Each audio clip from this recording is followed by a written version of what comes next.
I will try now to provide you with a summary of local country group works.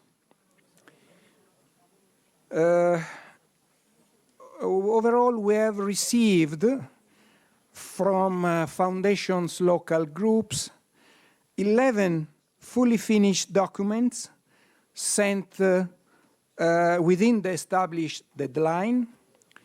We received some abstracts of research projects, and we received a couple of work in progress documents. We have therefore considered for presentation today only the 11 documents fully finished.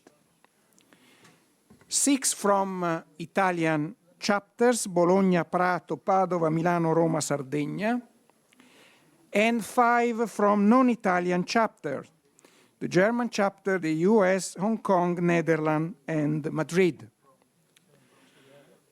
First of all, let me say that all documents are very much worth reading. They reveal the great effort and contribution that all groups have made for this General Assembly.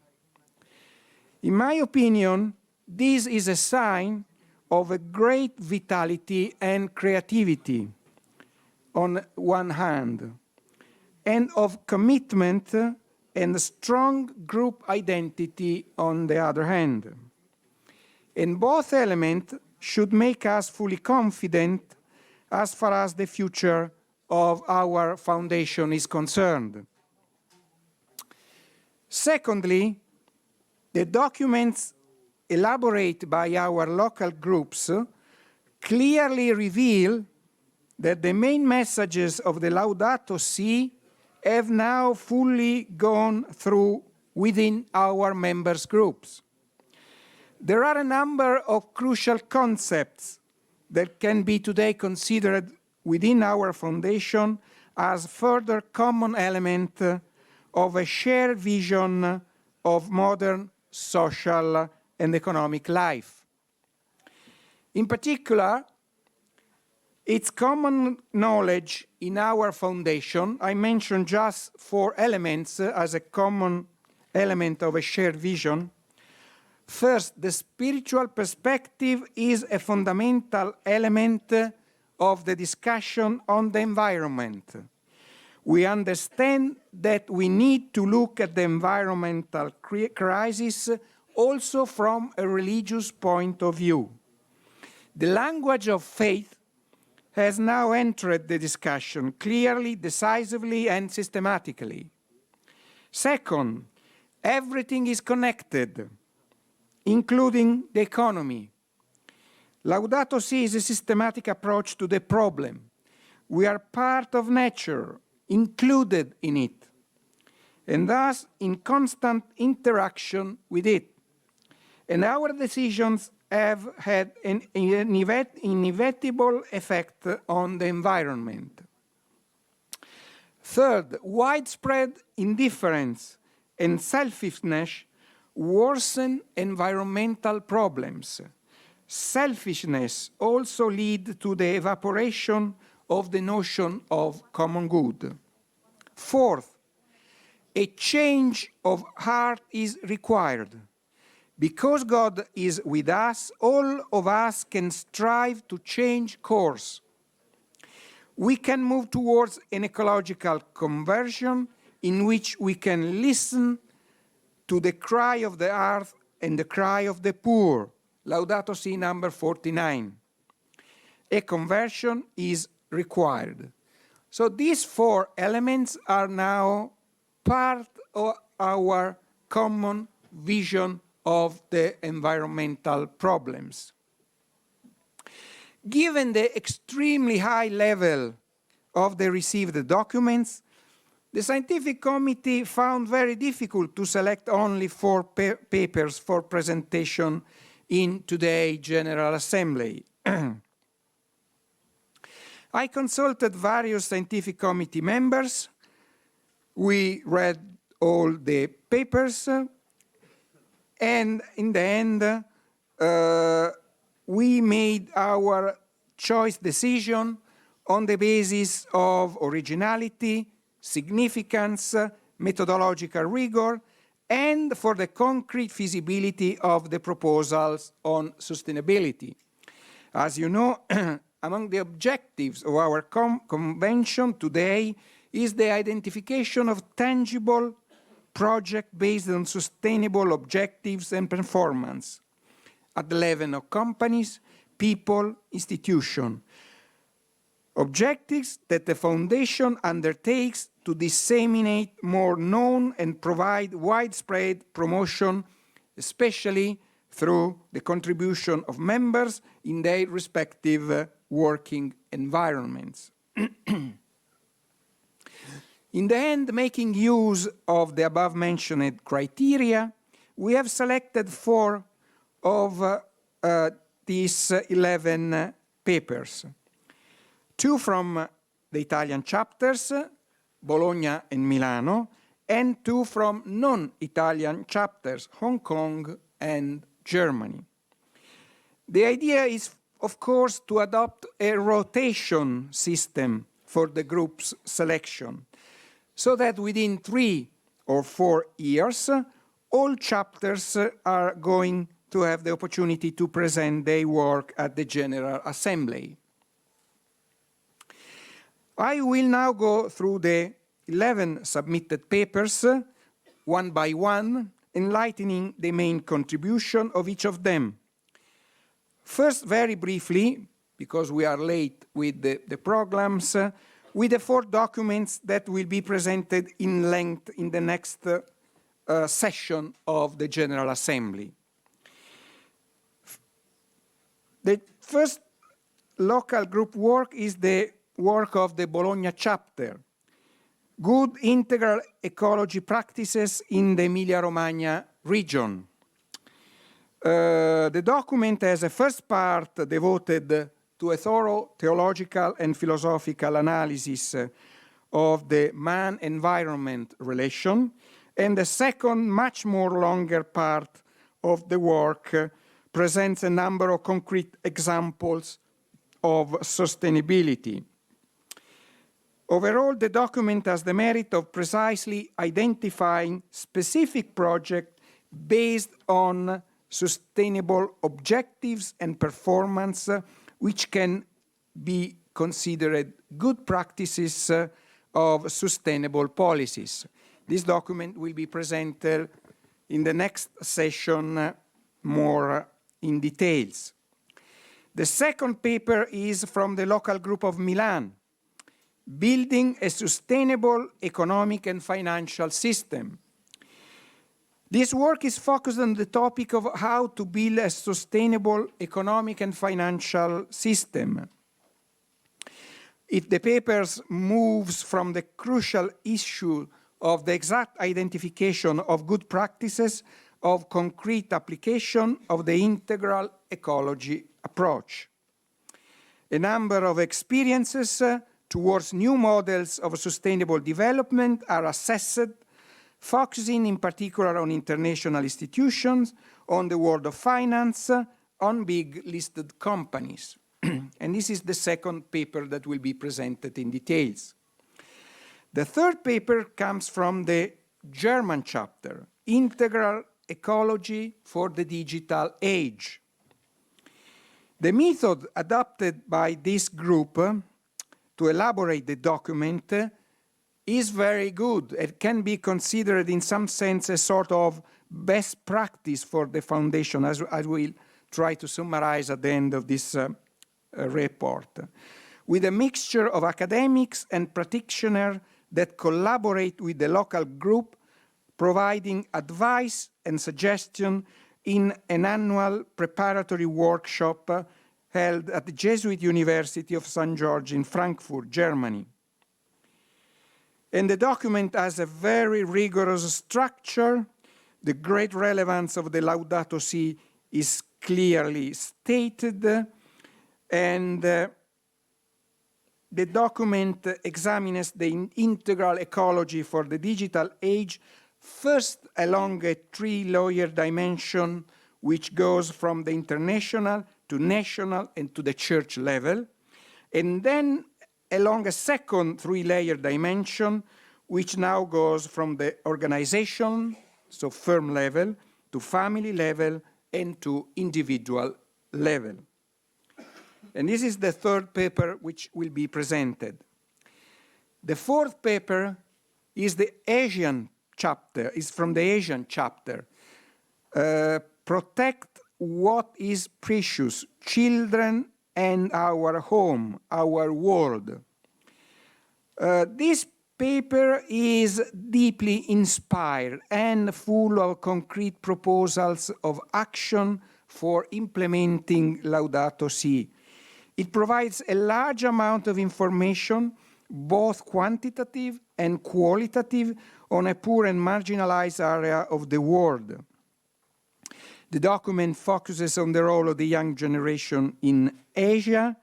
It emphasizes the high returns deriving from investing in education. Many issues are simultaneously addressed, and is a paper definitely worth reading. It also introduces and develops an interesting concept of do tanks as opposed to the standard think tanks one. So I conclude the brief presentation of the four papers that will be analyzed in detail in the next session. Now I go to remaining 7 full papers received on time. The paper by the local group of Rome, How to Live the Laudato Si, Refound the City to Realize the Integral Ecology. The concept of city and urban development are at the heart of the document of the group of Rome. The paper is rather long, but very interesting and ambitious. It's clearly inspired by Chapter 2 of Pope Francis' Evangelii Gaudium.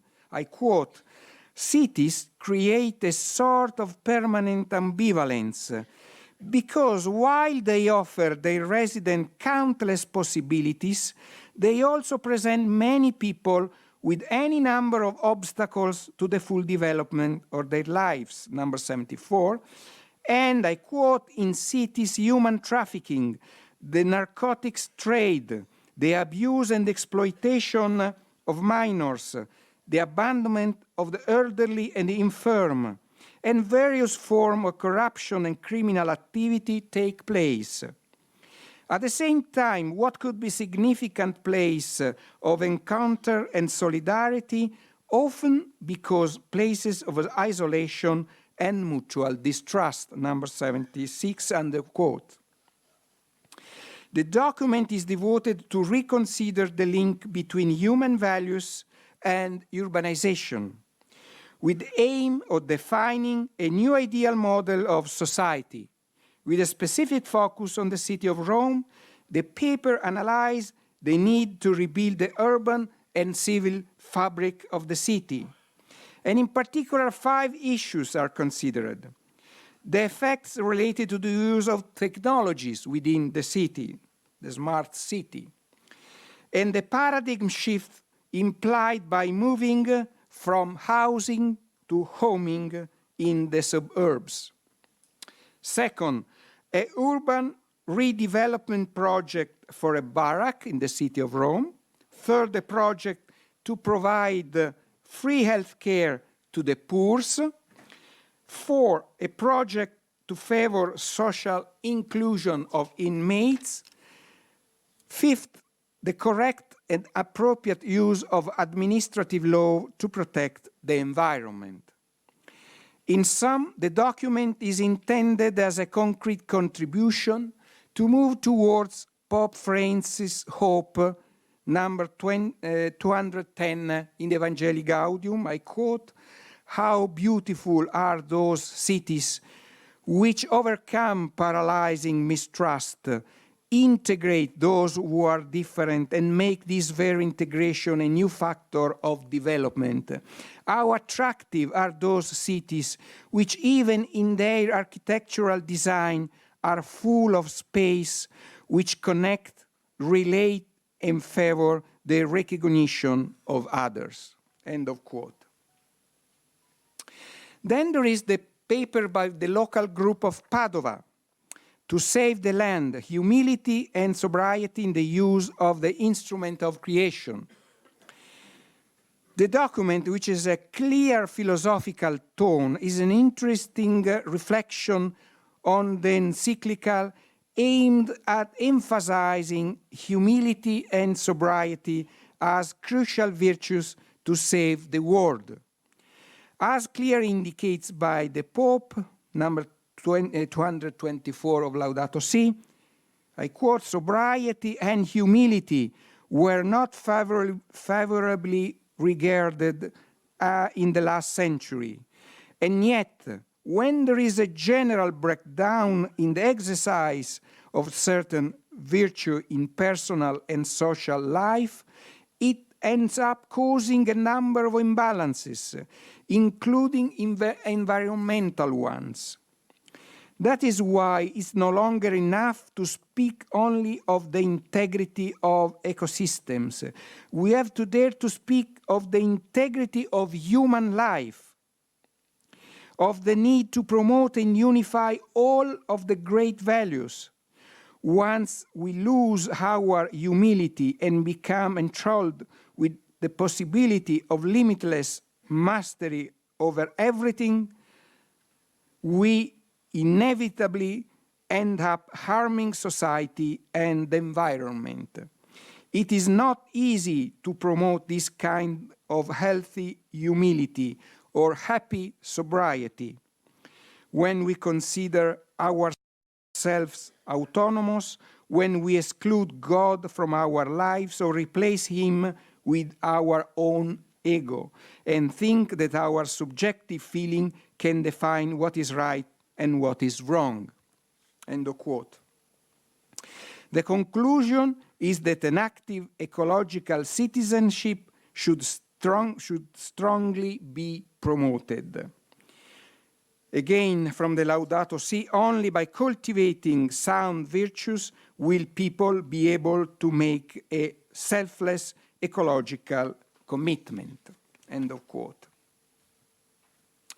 Then we have the paper from the Sardinia region, Sister Water, the Impact of Digital World on Environment, Consumerism, and Throwaway Culture.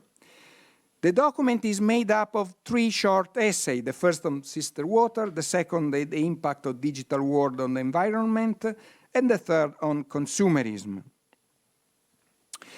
The first short paper is on the use of natural resources, on the relevance of avoiding wastage of water. The second analyzes the impact of digital world on the environment. And the third, the last piece of work, is devoted to consumerism and to the throwaway culture. All 3 papers are extremely nice and very worth reading. Then we have the paper from the local group of Prato, the Laudato Si Integral Ecology Approach, the trajectory of the territory of Prato. This paper has 3 strictly linked dimensions. The first dimension is environmental, and is represented by the Bisanzio, the main river of the area, crucial resource for the development of the territory for many centuries, which during the 50s of last century started to be heavily polluted and only recently has been cleared. The river is today slowly regaining its role in the community, as along the river have been created some park areas for relaxing and having fun. The second dimension of the paper is social, and refers to the heavy immigration in the area in the post-war period, mainly from China, which has long been an example of integration, inclusion, and diffuse well-being. But the massive immigration in the last decades tells another story, as immigrants and natives have started to live in parallel worlds, the opposite of integration.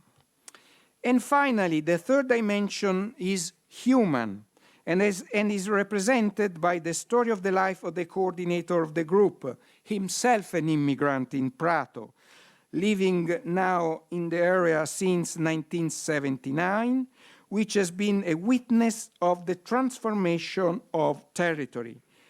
In sum, the paper is a beautiful paper truly inspired by the Laudato Si and by the integral ecology approach.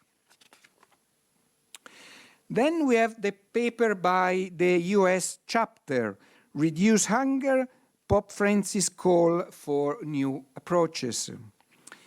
This document is a very good and very structured paper and is a long summary report of the interesting conference Reduce Hunger, Pope Francis' Call for New Approach, hosted by Centesimus Annus Pro Pontifice US and Fordham University in New York City in September 28th of last year. The conference reflected on the issue of global hunger in the light of Catholic social teaching and evaluate the global food security challenge of the 21st century, along with new approaches for addressing it. The report is organized along three main sections. First, Pope Francis' perspective on food insecurity, calling for new approaches. Second, meeting the global food security challenges of the 21st century.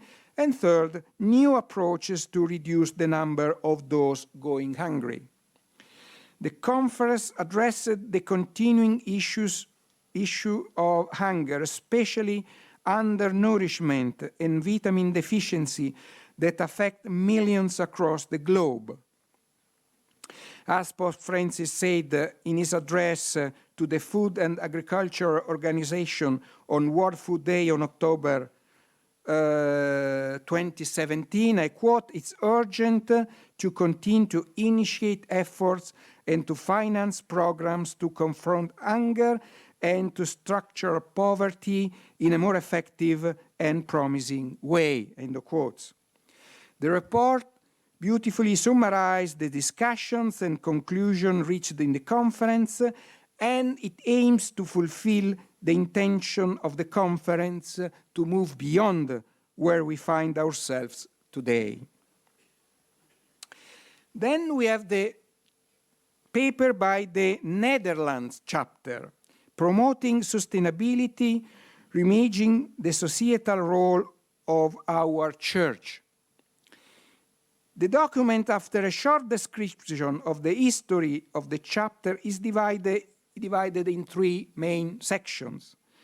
The first section is devoted to the analysis of the social and religious context of the Dutch society, and they conclude that we perceive a high degree of overlap between the driving values as summarized, for example, in the vocation of the business leaders by the Pontifical Council for Justice and Peace, and the general sentiment and pioneering accomplishments seen in Dutch society.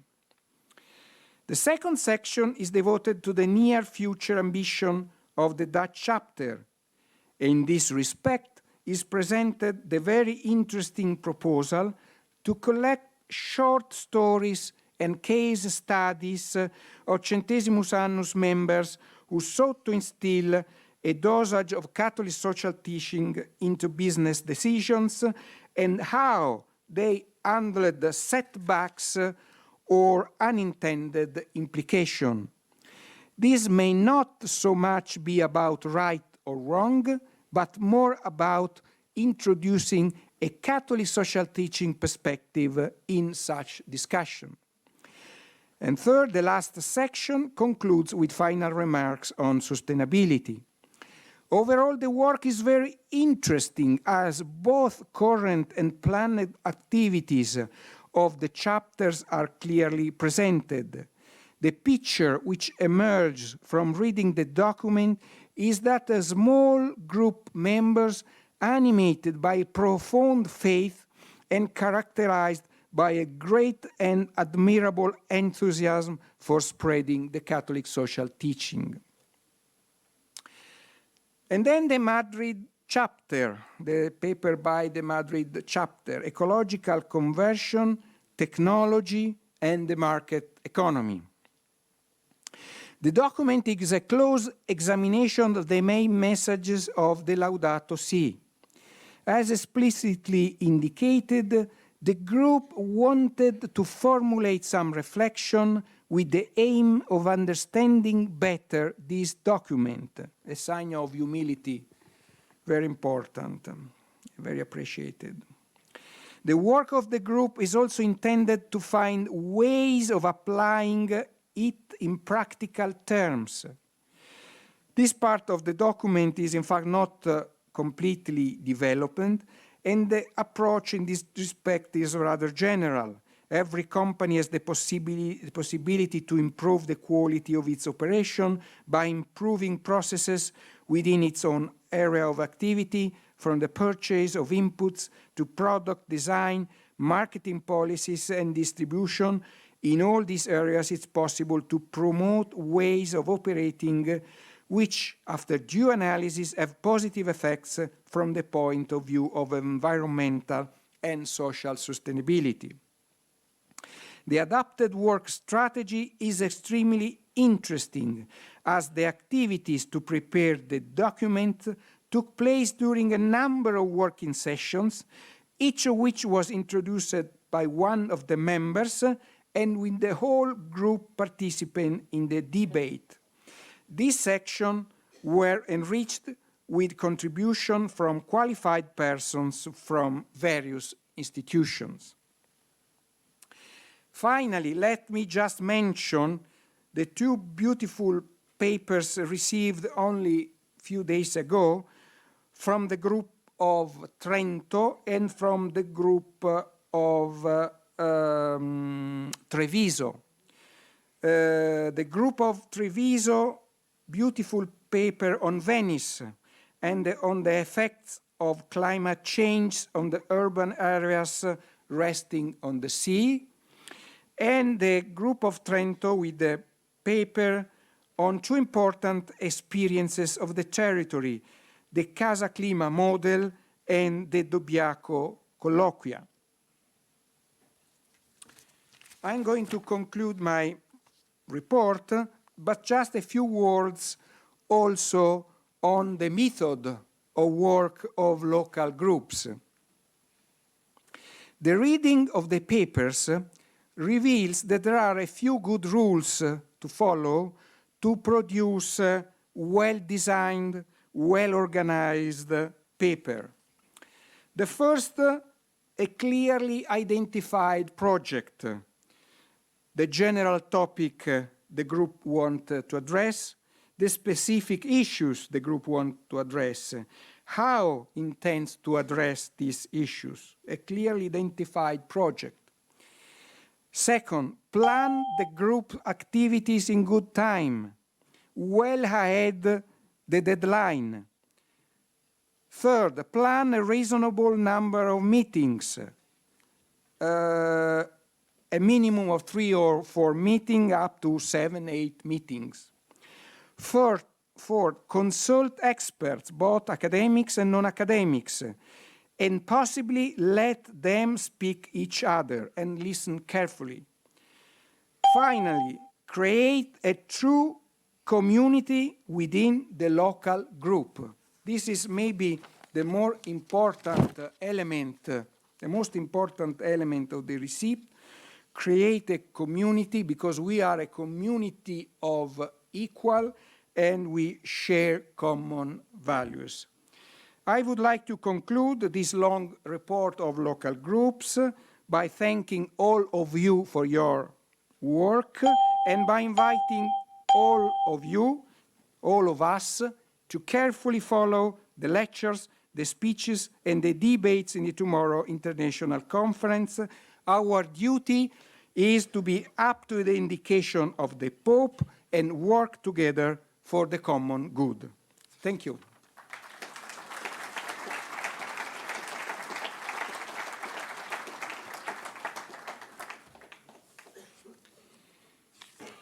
Now we move on to the following session. I leave the floor to Jean Sung from the Hong Kong local chapter, Gianluigi Longhi from the Bologna chapter, Giovanni Facchini Martini from the Milano chapter, and Armin Grunwald for the German chapter.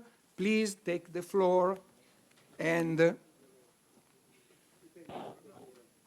each one of you will have 10 minutes. Please take a seat.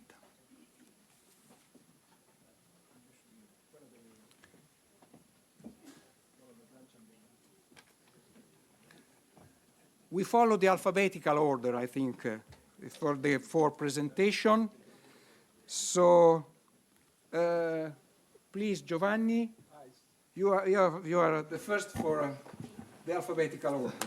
Grazie mille, non immaginavo che con la G fossimo già il primo. Beh, con la F. Vabbè, con la F è ancora meglio. Buongiorno a tutti. Remember that you have 10 minutes each, so we need to respect the time. Costruire un'economia e finanza sostenibile è un tema abbastanza complesso.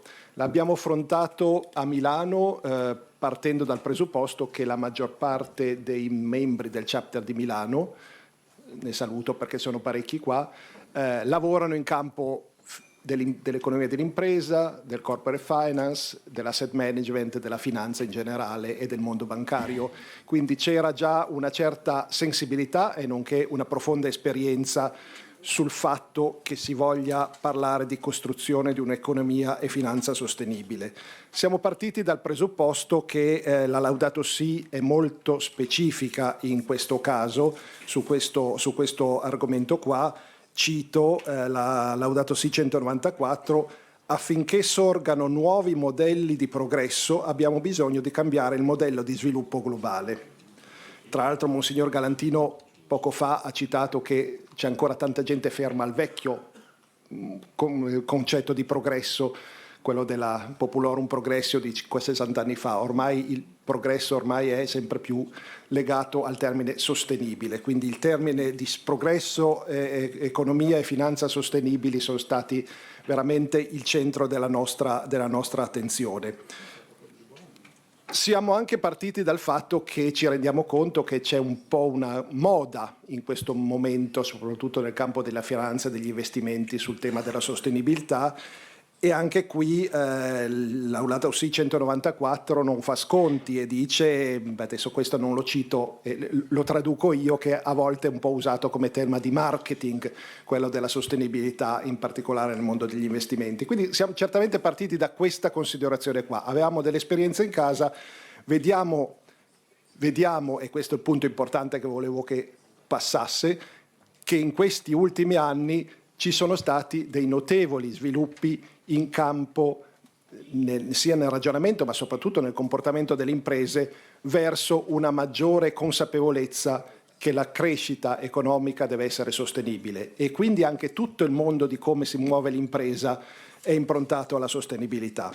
Siamo partiti ovviamente dal progresso delle istituzioni internazionali, soprattutto negli ultimi 10 anni dopo la crisi di Lehman Brothers. Su questo poi ci sarà poi una sezione durante durante il convegno domani, soprattutto dell'ASVIS, quindi un approfondimento sui Development Goals, Sustainable Development Goals delle Nazioni Unite, quindi su questo non mi soffermo perché per importante è la seconda parte del nostro intervento, che era più vedere, oltre a livello internazionale, come stanno cambiando i comportamenti delle imprese, sia lato strategico delle imprese, sia di cosa è richiesto dal mondo attorno alle imprese, dagli stakeholder e soprattutto dai quelli che poi verranno a finanziare le imprese, quindi dal mondo degli investimenti. E anche qui abbiamo notato, ed è un'altra cosa buona che volevamo condividere, che c'è una notevole e una crescita di una enorme sensibilità verso le aziende che adottano criteri significativi e buone pratiche. Quindi quando si parla di criteri significativi di buone pratiche aziendali, poi ci sono alcuni indicatori che abbiamo cercato, però è chiaro che le imprese e le organizzazioni che mettono al centro della loro strategia la sensibilità sono le aziende che hanno già attivato importanti driver di cambiamento. Quindi ci deve essere, per riconoscere un'azienda che si attua verso una crescita sostenibile, certamente deve avere dimostrato di cambiare la propria strategia, e la propria strategia si cambia anche con delle cose che poi sono misurabili e verificabili. Il fatto che mettere insieme tutti gli investitori, gli stakeholder, i regolatori, i consumatori richiede una grande trasparenza rispetto ai temi citati e impongono un forte allineamento delle strategie e delle azioni di impresa. Quindi anche qui, se uno lo fa solo per marketing, poi ci si accorge che non è sostenibile il loro modello di sostenibilità. Quindi i valori distintivi delle imprese impegnate nella sostenibilità sono il fatto di esistono esempi di aziende virtuose con un fortissimo senso di responsabilità sociale focalizzate sull'ascolto dei loro stakeholder per orientare e misurare il valore del loro intervento sulle comunità.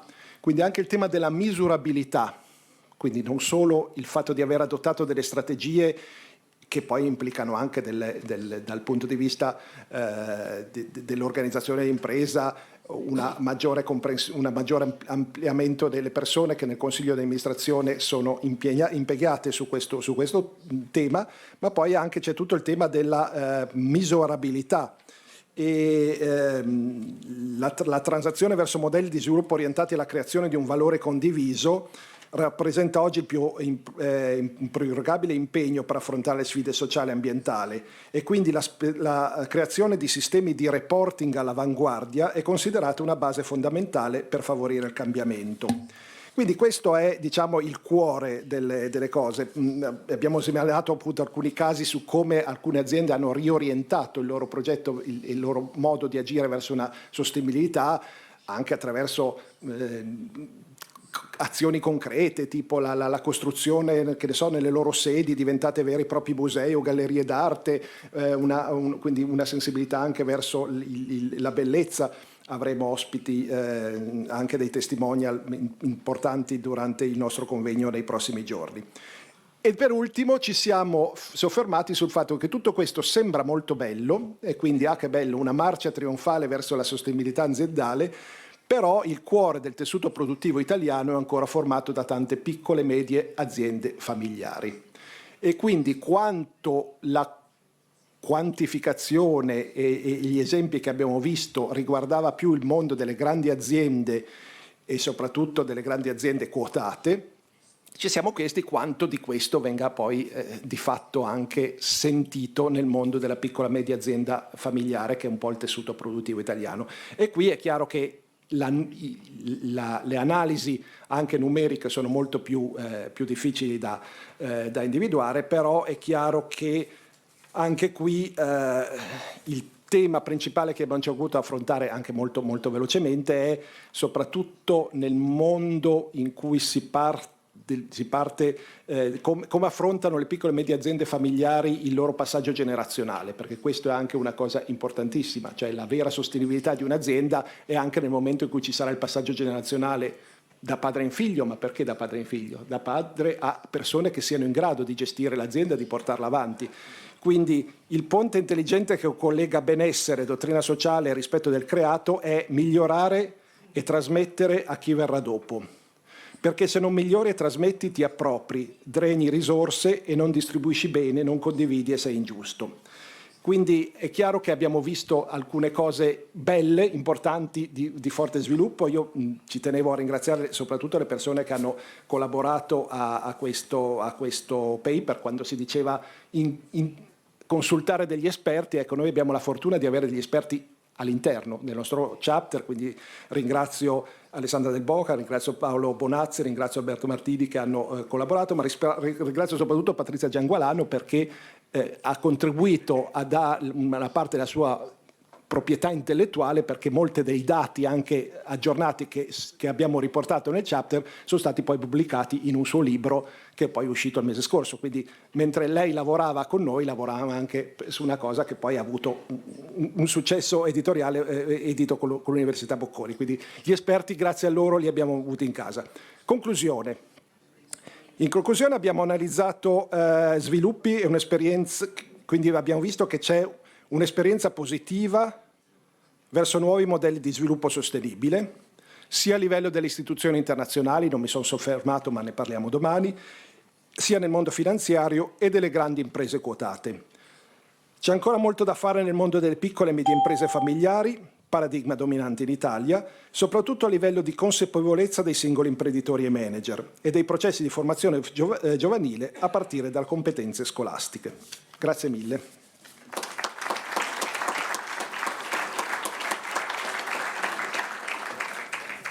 Thank you, Giovanni. And now has the floor Professor Armin Grunwald, which will present the paper from the German chapter, Integral Ecology for the Digital Age.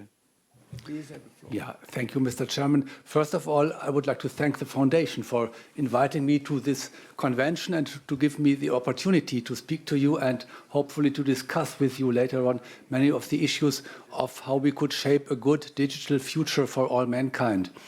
I'm a guest in your foundation, I'm not a member, and to be honest, about 1 year ago, I didn't know anything about the foundation. Then I received a telephone call by Thomas Rusche, who is the motor, the locomotive of the German section. He invited me to join a discussion round in autumn in Cologne with His Eminence Rainer Maria Kardinal Wölki, Archbishop of Cologne. The Cardinal gave the first presentation. I had the honor to give the second one. And then we had the occasion to discuss many issues of digitalization, such as privacy, democracy, the future of work in the digitalized economy, and so on and so on. In this lively discussion, there was one major issue which appeared again and again. And this was the question for the relation between us humans and the digital technologies. So it's a kind of anthropological question. Who are we humans in face of the technological advance in the digital field? Who are we, or who want we to be? So this is different with digital technologies than with traditional technologies. A washing machine does not raise anthropological questions, but artificial intelligence or robots do. And this theme came again and again, and at some point in the discussions, I'm not a member, I do not know where, it was decided to take this theme as for the agenda of the annual meeting of the German section, which took place early this year in Frankfurt, Jesuit University, St. George. There we had first an introductory speech. I had the honor to give this. And then we had a long and very dense and intensive discussions on many, many issues. We had small groups, working groups, and so on. And at the end of the day, there was a lot of materials on the table. And some members, I guess Alexander Stumpfel did the major part of the work, condensed these many results into the paper, which is now available, and I saw some hard copies downstairs in the entrance hall. So, I would now like to make clearer this point of what is anthropological issue here. one small point to deepen the insights, to transport to you what we have been discussing there. First of all, we can observe in the digital world that many visionaries seemingly have a bad image of what humans are. Often they tell humans as weak, as corrupt, as egoistic, and then they promise that artificial intelligence will do much better. And if we look to advertisements, for example, for robots, you can buy humanoid robots. For example, some of you may know this robot named Pepper, who can do customer services in business. The advertisement describes the robots as we would like to have humans. As we would like to have humans, as a kind of better humans, because these robots, so the advertisements tell us, they don't get a bad mood, they don't get tired, they are always at your disposal. So, wonderful world with robots serving us. But my issue is, what is the thinking about humans behind this appraisal of robots?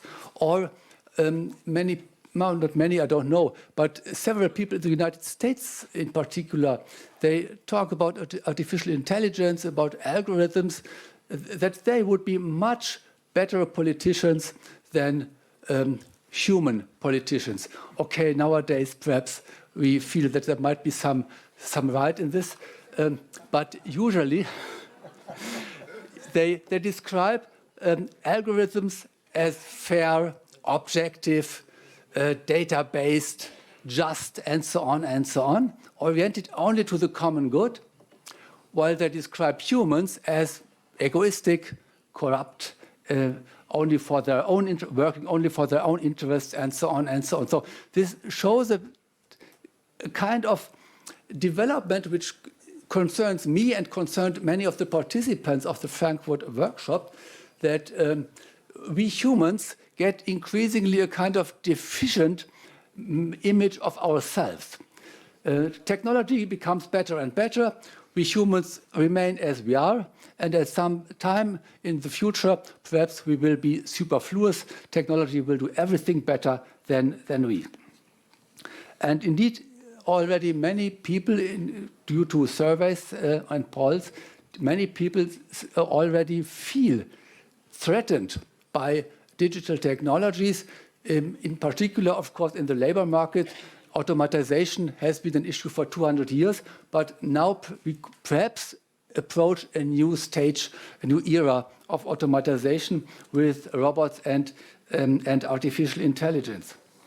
Now, based these shifts of our human self-image, they do not see that we humans are capable to do some absolutely important things which I cannot imagine that machines could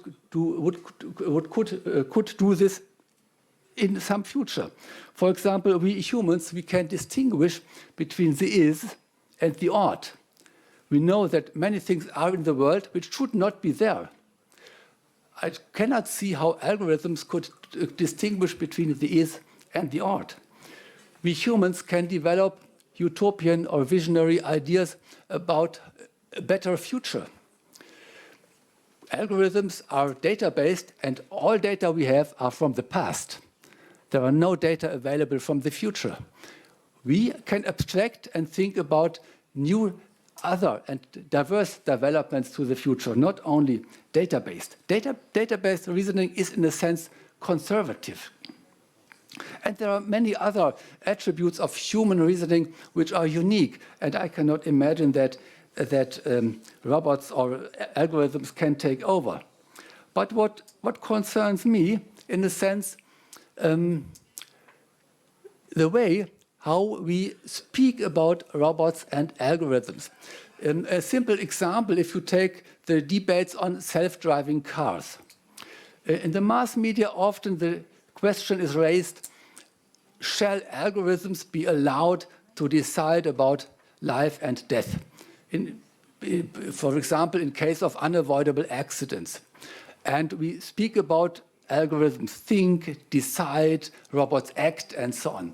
And in my philosophical conviction, this is a misleading use of language because we transfer words we use for human reasoning, for human interaction, now for technology. An algorithm cannot think. An algorithm cannot decide. A robot cannot act. An algorithm only can calculate. That's different. And at the end of the calculation, something comes out and then an action will be taken. Okay, that is a good mode to do specific things, but it is not deciding, thinking, or acting. So I guess it's our own fault if we get afraid of digital technologies because we consider them as a kind of humans, as quasi-humans, by transferring the language we use for humans to those technologies. But robots are technology.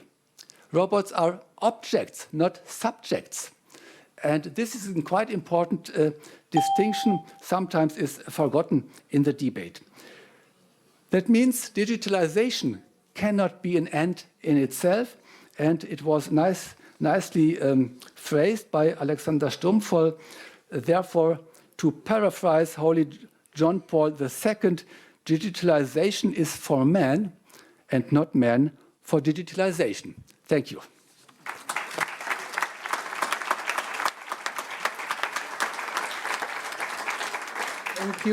Thank you, Professor Grunwald. And now the floor for the Bologna chapter to Gianluigi Longhi with the paper of the Bologna chapter, Good Integral Ecology Practices in the Emilia-Romagna Region. Buon pomeriggio a tutti i nostri membri associati.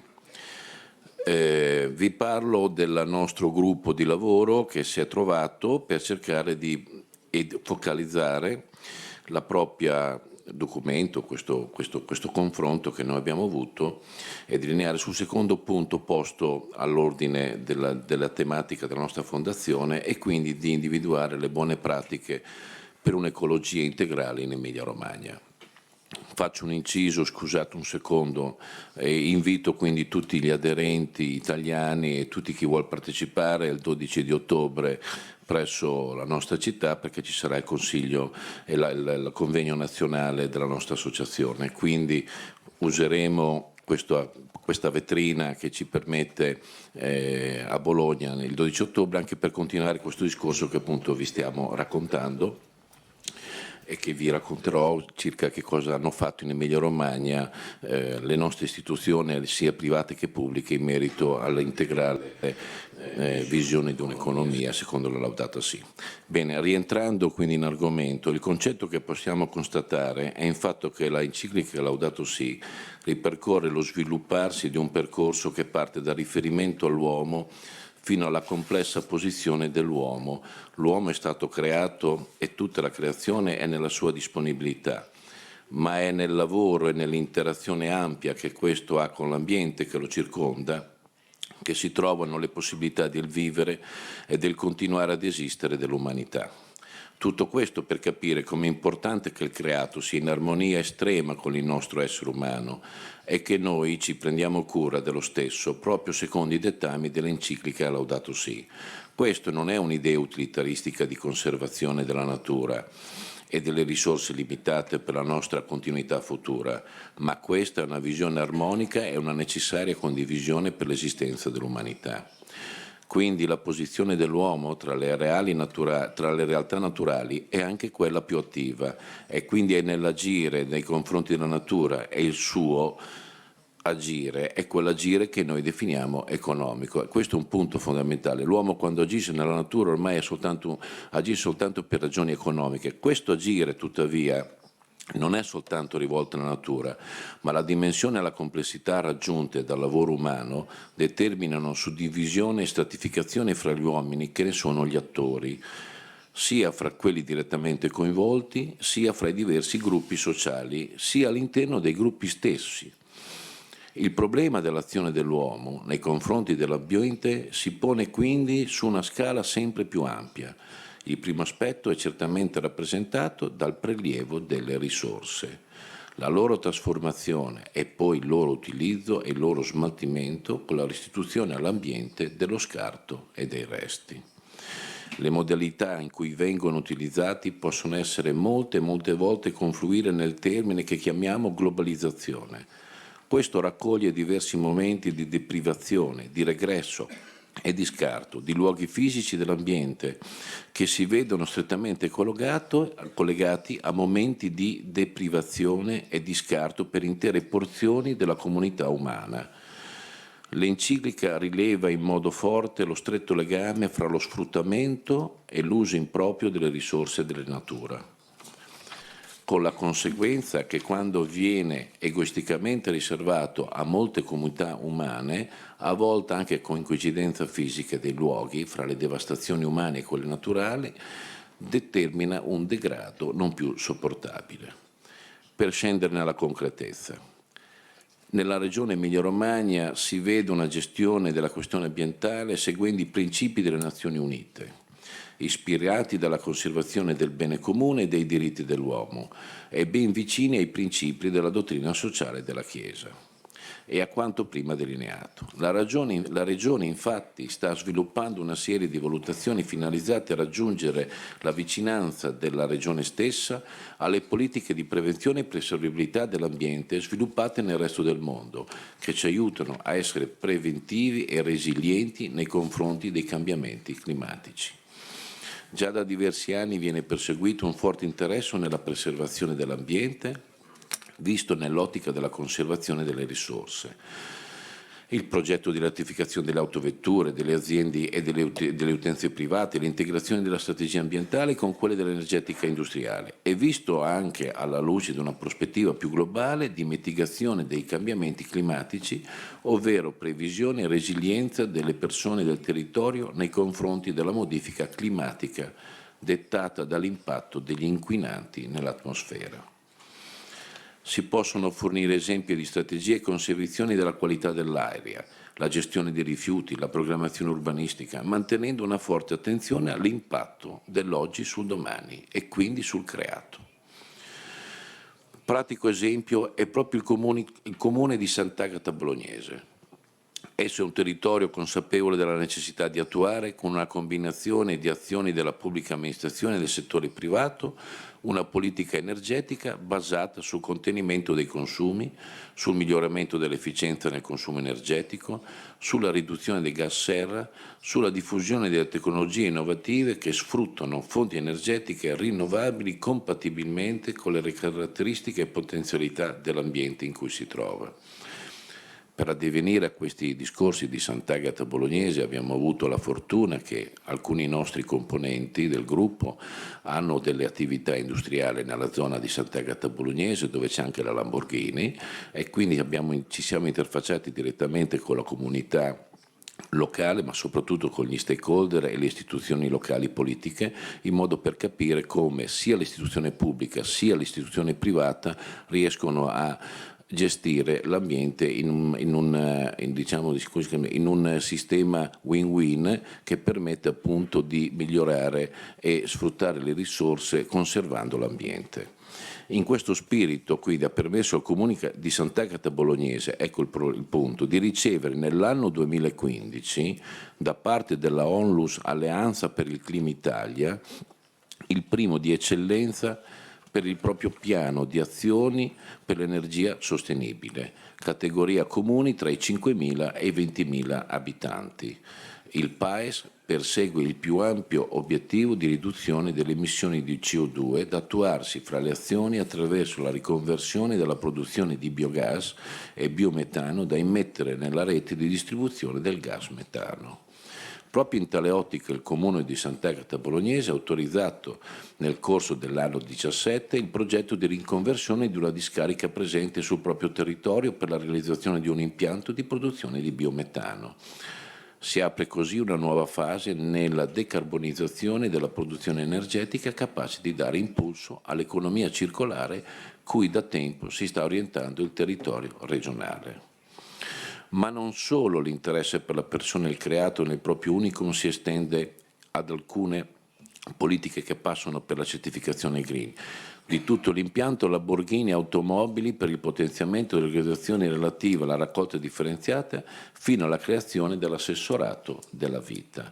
Il bene comune viene raggiunto solo se viene perseguito con una politica e una direzione a lungo termine, che abbiano molta attenzione all'ambiente e all'uomo come individuo e come complesso interattivo, che non può scindere per interessi personali o contingenti. Anche lo sviluppo integrale è da intendersi in questo caso come sviluppo di popolazione che non può anacronisticamente privilegiare alcuni, portando i benefici dello sviluppo per penalizzare classi meno vantaggiate. L'ottica regionale della visione ampia di programmazione di queste iniziative si sposa con un discorso sequenziale e sistematico, fatto nell'enciclica che prende in considerazione i vari elementi terreni in cui normalmente si riversa il prodotto dell'uomo, così come faceva nel Cantico dei Cantici e da qui il rimando alla Laudato Si. Un ringraziamento particolare a tutti i membri del mio gruppo, in particolare a Padre Bertuzzi che ci ha assistito sotto il profilo di nostro guida spirituale, poi ovviamente anche il professor Ferretti, la dottoressa Di Gregori e il dottor Cremonini che ci hanno aiutato per fare questo sintetico paper e vi aspettiamo tutti a Bologna il 12 ottobre dove approfondiremo tutte le tematiche, probabilmente verranno anche personaggi e rappresentanti della Lamborghini e delle istituzioni proprio per portare avanti questo discorso dell'economia integrale. Grazie.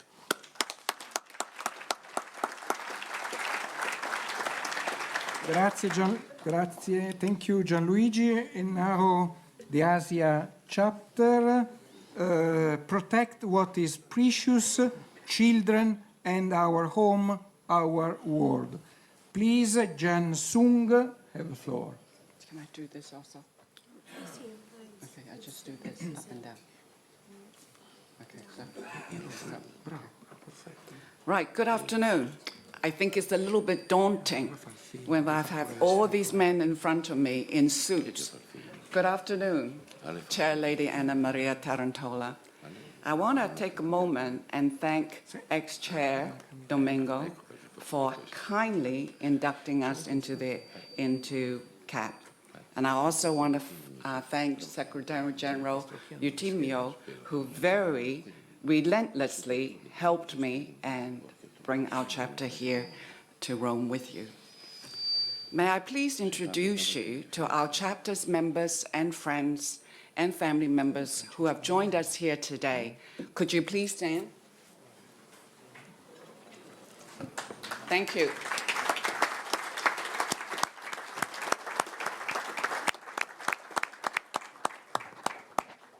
In the next day and a half, I hope that we will be able to network with you, to learn from you, and to hear about the different interventions and the programs that you have executed and implemented in your geographies. We have much to learn.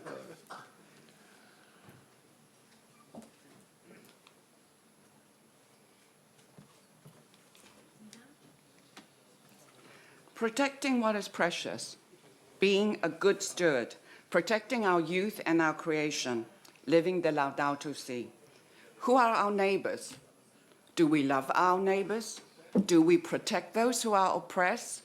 Do we protect those who are fatherless, who are orphans, who are the youth? What are we doing about it? When you read the first commandment and the second commandment, which is love your neighbor as thyself, there's no commandment greater than these. Let me read you a quote from the Holy Father, Pope Francis, he said, "No one can remain insensitive to the inequalities who persist in this world, particularly the humblest among you, who offer the world a valuable lesson in solidarity, a word that is too often ignored, forgotten, because it's too complicated." He continued to appeal to those in possession of greater resources, to public authorities, and to all the people of goodwill who are working for social justice, to never be tired of working for for a more just world, marked by greater solidarity. When we take a look at our population in Asia, 60% or 4.5 billion people of the global population lives in Asia, and we speak 2,300 languages. 1.2 billion people between the ages of 15 and 24 live in developing countries, and 620 million of them live in Southeast Asia. This whole youth population is greater than the entire population of the EU in 36 countries. Asia has also extremely diverse climates and geographic features, with 3 major religions: Buddhism, Hinduism, and Islam. Christianity ranks 4th. I've been told that in the next 5 years, it will increase to 450 million. That is not even 8% of the total population of Asia. Here lies the opportunity.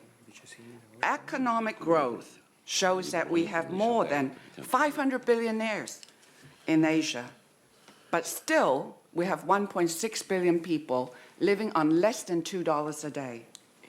5 Asian companies have shaped the world in Asia: Samsung, Toyota, Sony, HDFC Bank, and of course, Alibaba. However, the Asian economic growth has left some of the most vulnerable behind. We are, in fact, in severe shortage of jobs, and we have the highest unemployment among the youth population. In many countries in the region, a substantial proportion of youth in low-income countries, especially young women, 1 in 5 are not in employment, education, or training. 220 million of unemployed youth have little secondary or tertiary education. Can you imagine? Half of your EU population is not in education or do not have the access to education. Violence and exploitation of children continues in our region. Early and forced marriages, online sexual exploitation, unsafe migration, and human trafficking are among the highest in our region. 1 in 10 children are among the highest of any region in child labor. Unlocking our youth potential will require positive action across the private, social, and public sectors. We live in a complex and complicated world of social, economic, cultural, and religious differences, where problems and issues have been created by men, and I don't mean just the men here, created by mankind. And they should be addressed by all of us collectively and start a transition from negative to positive. It is our collective problem to protect our neighbor, our youth, our home, by unleashing the protection of our youth. Our mindset must be forward-thinking of the future, where there are multicultural dimensions, multicultural differences. Our children, our youth, depend on a value transfer from their families. But you know what? with fragmented families, chasing the career and monetary successes, we've forgotten the moral compass. Bruno Grisani, the international director of TED, he said, Pope Francis has become possibly the only moral voice capable of reaching people across boundaries and providing clarity and a compelling message of hope. Therefore, I believe it is our responsibility to transfer values, to transfer the Catholic social teachings, one, through Jesus, of how to live a practicing Christian way of life. Two, through the teachings of the Church. Three, through our education process, the Word of God in the Bible. By the way, did you know that the Bible, audio Bible, reaches 6.1 billion people worldwide in 1,200 languages? Solidarity includes collaboration in the tri-sector approaches that engages forward thinking and partnerships in the private, public, and social sectors. We need collaboration. We need collaborative market approaches to investment, business, and social capital in order to build a community where social progress and economic development occur in harmony. To further emphasize the role of collaboration, Pope Francis said of himself, "Quite a few years of life have passed me by, and I have developed a conviction that each and everyone's existence is deeply tied to that of each other. Life is not only about time passing by. Life is about interactions, collaborations." I'm kind of sick of think tank. I'd rather be a do tank. We should and need to develop constructive innovations that can bring about collective force of change to our youth. James 1:22 said, "But be doers of the word and not hearers only, deceiving ourselves." The future of our youth is not just about me, you, it's about us. Let us start with education accessibility. Investing $22 per capita each year in improving secondary education could generate economic returns 12 times the cost. It makes economic sense to invest in programs. Turning to the private sector, engagement that deploys environment, social inclusion, and fair employment practices should be the business norm, not just at shareholders' meetings, but at every day. Private partnerships should demonstrate doing good is good business. Inclusive strategies and policies should be embedded in our business models. Our socio-economic development should be purposeful, sustainable, and it should be committed to putting people at the center, prioritizing their safety, dignity, and right to thrive. I believe the role of faith-based institutions have a role in shaping the future of our youth. Catholic education in schools across the world. It gives the spiritual foundation a moral life. It firms the bedrock of our ethical world. Global population of Catholics. Look at us. We could be disciples. We could be ambassadors. Go out and spread the word of God. The church, I will just come to, I know, one more minute. The church has stayed relevant, I guess as a woman, I could ask that, right? The church can stay relevant in our changing, complex world. Let me just finally go to the role of CAPP. Who is our neighbor? And how does loving our neighbors work? I'll give you a quick story from the Samaritans. Matthew 25 said, "I was hungry, you fed me. I was thirsty, you gave me a drink. I was a stranger, you brought me in." Then our Lord said, "I tell you the truth, when you did it to those people who are less fortunate, you're doing it to me." We have been encrusted with skills to love our neighbors and to embrace our young people with the necessary resources so they can thrive. CAPP can be the bridge between the private sector and the social sector. We can be the link, we can be the Rolodex. We can map some of those social issues in Asia that affect our youth, identify social organizations, and be mentors. We can be social entrepreneurs. We can provide the service and the models and the programs that could supply demand for our young people. I'm getting there. We need to create conditions for continuous, diversified, and inclusive development. Our mindset should take a new paradigm of activity for our youth. In conclusion, it is imperative that we need to activate our Generation X, our future global citizens. We don't leave anybody behind. By being promoters of doing good, we can increase social and learning capacity that can help our young people to increase their financial and social capacity. Strengthening our faith, regaining moral compass, align the Word of God, it is to be the only source for God's truth. I'll just read you this quote. Deuteronomy said, "You shall not add into the world which I command you, neither take from it." Teaches us to love God and love our neighbors as ourselves.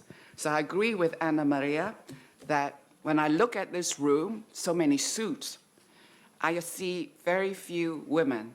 So maybe the future is to increase more women in the participation. Thank you.